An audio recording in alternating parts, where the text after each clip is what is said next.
रख लीजिए आप। जैसे वर्ग का मतलब जो स्क्वायर होता है, स्क्वायर उसमें जो साइड होती है वो ए, मतलब भुजा को ए बोला जाता है और चारों भुजाएं समान होती हैं। तो इसके तीन फॉर्मूले याद रखने हैं। एक तो आपको क्षेत्रफल याद रखना है जिसे हम ए स्क्वायर या भुजा का स्क्वायर बोलेंगे।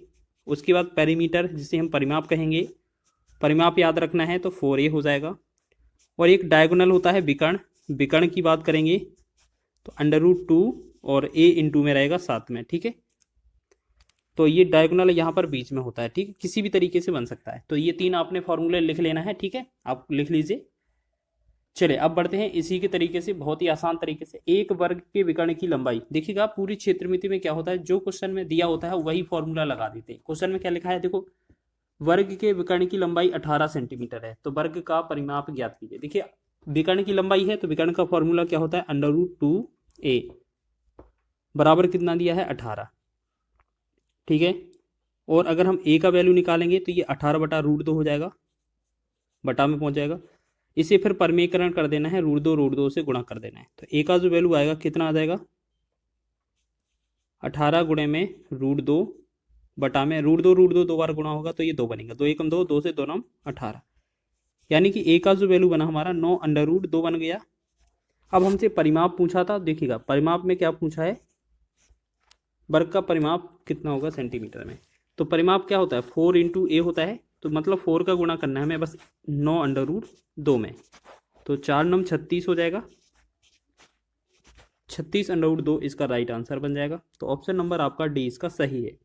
तो इसी तरीके से लगा लेना है, ठीक है। बस इसमें एक चीज़ याद रखना होता है कि जो क्वेश्चन में दिया जाए उसी फॉर्मूले का यूज़ करना होता है, जिससे हमें कुछ ना कुछ निष्कर्ष निकलता है। दो वर्गों की भुजाओं का अनुपात 4:3 है और उनके क्षेत्रफलों का योग 225 सेंटीमीटर स्क्वायर है। छोटे वर्ग का परिमाप ज्ञात कीजिए, ठीक है। तो इस तरीके से आपको क्वेश्चन में दिया गया है, देखिएगा। तो यहाँ पर हम बात करेंगे, यहाँ पर वैल्यू दिया है 4:3, यानी कि अगर हम पहले वर्ग की भुजा पूछें तो पहले वर्ग की भुजा 4x हो जाएगी, दूसरे वर्ग की भुजा पूछे तो 3x हो जाएगी, ठीक है। ये पहला वाला, ये दूसरा वाला। अब हम कह सकते हैं बड़ा 4 हो जाएगा, ये छोटा वाला कौन सा हो जाएगा, 3x वाला, और 4x वाला बड़ा हो जाएगा, ठीक है। अब इनके वर्गों का क्षेत्रफल का योग, मतलब सॉरी वर्ग, मतलब ये वर्ग हैं, स्क्वायर हैं, इनके क्षेत्रफलों का योग। तो देखिएगा इसका क्षेत्रफल क्या होगा, भुजा का स्क्वायर होता है, मतलब 4x का स्क्वायर हो जाएगा, प्लस में 3x का स्क्वायर हो जाएगा, और इनका टोटल करते हैं, क्षेत्रफल कितना होना चाहिए, 225। तो 4 का वर्ग कितना, 16x स्क्वायर, 3 का वर्ग कितना होगा, 9x स्क्वायर, 225, तो 16 और 9 कितना होता है, 25x स्क्वायर, बराबर हो जाएगा ये 225। तो हम 25 से डिवाइड करेंगे, 25 से कम 25, 25 नंबर 225, यानी कि हमें मिला x स्क्वायर का वैल्यू कितना, 9। ये स्क्वायर का वैल्यू है तो x का वैल्यू कितना होगा, 3, ठीक है। अब हमें 3 का वैल्यू मिल गया है, तो हम देखेंगे बड़े वर्ग की जो भुजा है वो 4 अनुपात में है, 4x, छोटे की 3x। तो हमें बड़े का कहीं यूज़ करना ही नहीं है, बड़ा पूछा ही नहीं है हमसे, छोटे वर्ग की परिमाप पूछा है। तो 3x इसकी भुजा है, तो इसकी भुजा कितनी हो जाएगी, 3x लिखा है, इसका मतलब क्या है, 3 गुणे में 3, 3 तिरका 9 हो जाएगी। अगर इसका परिमाप पूछे हम अगर आपसे, तो परिमाप का मतलब होता है 4 इंटू ए, तो परिमाप का क्या हो जाएगा, 4 गुणे में ए का वैल्यू कितना है यहाँ पर 9, तो ये हो जाएगा 4 9 36। छोटे वर्ग का जो परिमाप होगा वो हो जाएगा 36। ऑप्शन नंबर ए इसका राइट आंसर हो जाएगा। इसी तरीके से आप सभी क्वेश्चन को कर रहे होंगे। चलिए जल्दी से देखते हैं आगे क्वेश्चन, स्पीड की तरफ से, स्पीड से। उस वर्ग की प्रत्येक भुजा की लंबाई ज्ञात कीजिए जिसके प्रत्येक विकर्ण का माप 10 सेंटीमीटर है, ठीक है। जैसे हम बात करें वर्ग के विकर्ण का मान, प्रत्येक विकर्ण का मान क्या है, √2a। √2a क्या होता है, विकर्ण होता है, विकर्ण की माप दिया है 10। अगर यहाँ पर हम बात करेंगे a का वैल्यू निकालें तो 10 यहाँ पर हो जाएगा, √2 नीचे हो जाएगा, जो हमने पहले क्वेश्चन में किया था ना कि √2 से ऊपर √2 से नीचे परमीकरण कर दिया था।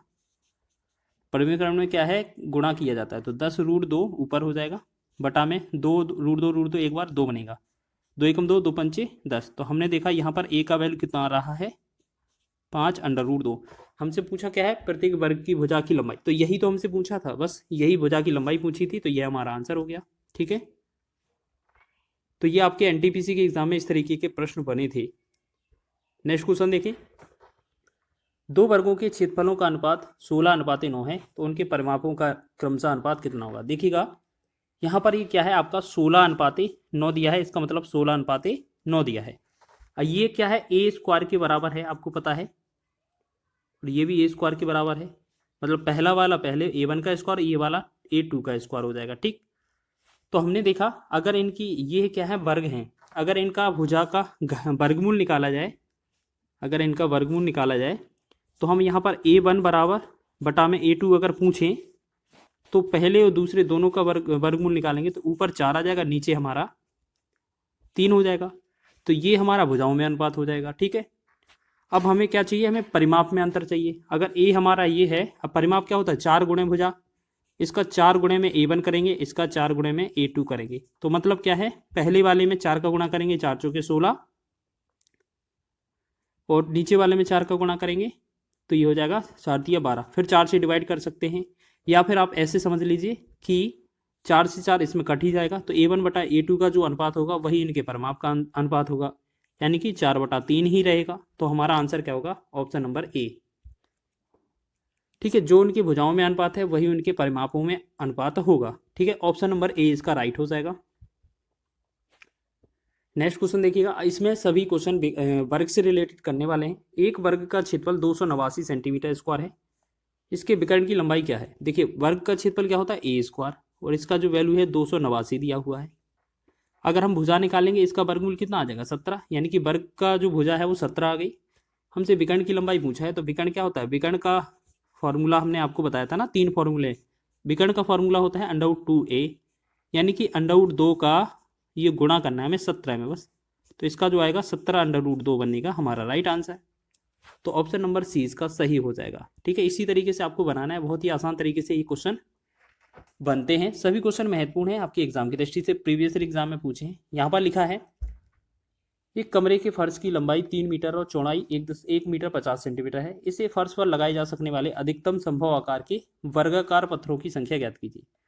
अब इस क्वेश्चन को हम मार्क लगाएंगे, ये बहुत ही इंपॉर्टेंट है। देखिएगा यहाँ पर क्वेश्चन में लिखा होगा वर्गाकार, बस इतना ही ध्यान रखना है। देखिएगा जो ऊपर वाली वैल्यू लंबाई और चौड़ाई दी है ना, तो लंबाई क्या है, 3 मीटर है, 3 को हम 100 से गुणा करेंगे तो ये सेंटीमीटर में हो जाएगा। चौड़ाई 1 मीटर 50 सेंटीमीटर है, इसका मतलब ये 150 सेंटीमीटर हो जाएगा। ठीक है, तो आपको देखो संख्या निकालने के लिए देखो ये पैटर्न इतना ही बनता है, हमेशा याद रखना। पत्थरों की संख्या निकालने के लिए जो हमारे पास ये हमारी अधिकतम लंबाई कमरे का फर्श है उसका हमें क्षेत्रफल निकालना होता है। तो क्षेत्रफल के लिए हम क्या करते हैं, लंबाई गुणा चौड़ाई, यानी कि जो 300 है और 150 है इनको तो गुणा कर देंगे। ठीक है, पहला तो काम ये हो गया। अब बटा में क्या आएगा, देखिएगा बटा में क्या होता है, वर्गाकार न्यूनतम मतलब अधिकतम वर्गाकार टाइल्स। तो पहले टाइल्स का क्षेत्रफल निकालेंगे, पहले टाइल्स का लंबाई निकालें। टाइल्स का लंबाई कैसे निकाला जाता है, इन दोनों का मासा निकाला जाता है सबसे पहले। ठीक है, तो हम क्या करें, मासा क्या होता है कि इन दोनों में जिससे पूरा भाग चला जाए। आपको पता है कि ऐसे लग रहा है कि 150 का भाग दोनों में चला जाएगा, यानी कि HCF जो होगा वो 150 हो जाएगा। ठीक है, अब हम बात करें HCF हमारा 150 आ गया, तो अब इस HCF से ये क्या है, एक वर्गाकार टाइल्स की लंबाई, वर्गाकार टाइल्स की एक किनारा या लंबाई हो गई। और वर्गाकार जो टाइल्स का लंबाई 150 है, तो क्षेत्रफल कितना होगा, 150 गुणे में 150, क्योंकि वर्ग का क्षेत्रफल वर्ग ए स्क्वायर होता है। 150 से 150 कट गया, 150 एकम 150 मतलब 150 का 300 डबल होगा ना, बस ये 2 टाइल्स लगेंगी, आंसर हो जाएगा हमारा। ठीक है, इसी तरीके से ये बनाना था, ऑप्शन नंबर ए इसका राइट है। और बहुत एग्जाम की दृष्टि से ये बहुत महत्वपूर्ण है, आपको याद रख लेना है। ठीक है, बहुत पूछा जाता है।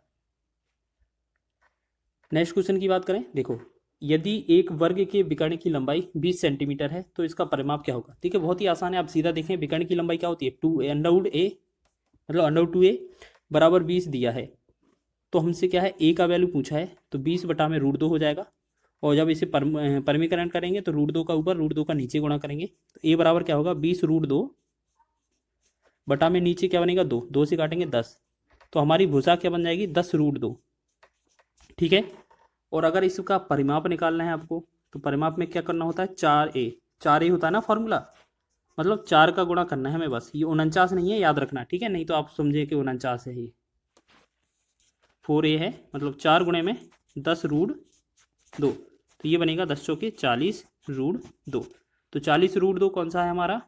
देखिए अब देखो दो क्वेश्चन कन्फ्यूज़ करने वाले हैं।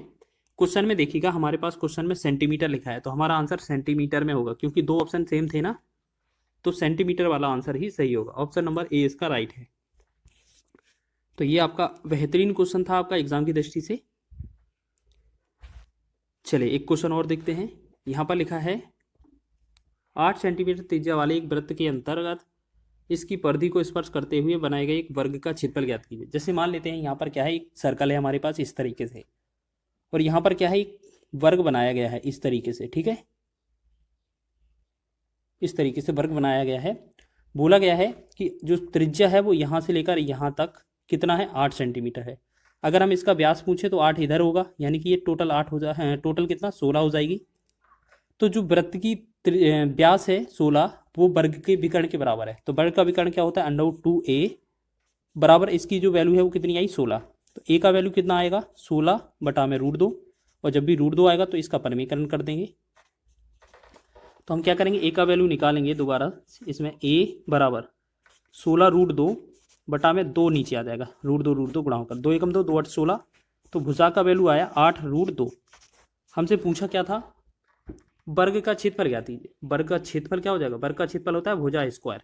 तो भुजा स्क्वायर क्या होगा, 8 √2 का स्क्वायर, सीधा 8 का वर्ग, देखो 8 का वर्ग कितना 64 हो जाएगा, गुणे में √2 का 2 बार वर्ग करेंगे तो ये 2 बनेगा, तो 64 दूना 128 बन जाएगा इसका राइट आंसर, ठीक है। तो ये हमारा ऑप्शन नंबर बी इसका सही हो जाएगा। देखिए कभी भी क्षेत्रफल निकालना हो तो हमें इतना भी करने की आवश्यकता नहीं है, हम थोड़ा और भी कम करेंगे तब भी हमारा काम बन जाता है, लेकिन आपको क्या है, इतना ही कर लेना है, ठीक है। एक तरीका और बता देते हैं आपको, आपको क्या है, एक तरीका और देख लेना है। यहाँ पर एक सर्कल हो गया, यहाँ पर एक हमारा, ठीक है, यहाँ पर इस तरीके से हमने क्या है, इस तरह को पूरा मिला दिया, तो ये हमारा 16 का विकर्ण बन गया था। तो हमने देखा विकर्ण जो होता है √2a बराबर होता है क्या है, 16। a का वैल्यू निकाला जाएगा तो 16 बटा √2 हो जाएगा। अब इसमें परिमीकरण भी नहीं करें, जब अगर आपका क्षेत्रफल पूछा जाए तो परिमीकरण की भी आवश्यकता नहीं है, बस सीधा क्षेत्रफल निकाल दीजिए। क्षेत्रफल क्या होता है, भुजा गुणे भुजा या इसका स्क्वायर, मतलब 16 √2 इंटू 16 √2, एक बार और लिख देंगे, ठीक है। तो इसे क्या करेंगे, 16 का कितना होगा 256, और बटा में √2 2 बनेगा, 2 से हम भाग करेंगे तो ये कितना बनेगा 128, ठीक है। तो इस